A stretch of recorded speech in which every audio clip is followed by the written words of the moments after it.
ابراہیم علیہ السلام پہلے شخص ہیں جنہوں نے مہمان کے ساتھ کھانا کھانے کی سنت کو جاری کیا۔ بغیر مہمان کے کھانا نہیں کھاتے تھے، مہمان آتا تھا تو اس کے ساتھ تھا۔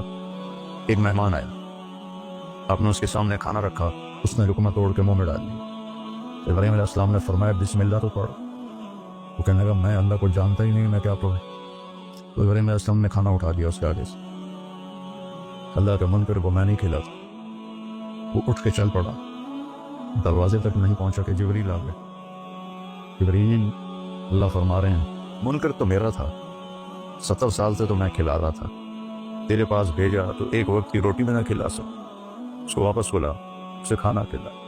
جب ایک غیر مسلم کے ساتھ میرے رب کا یہ حال ہے، ایمان والے کے ساتھ اللہ کیسا شفیق ہوگا، کیسا مہربان ہوگا۔ تو ابراہیم علیہ السلام اس کے پیچھے دوڑے، ارے بھائی واپس آ جاؤ، میرے اللہ نے تیری سفارش کی۔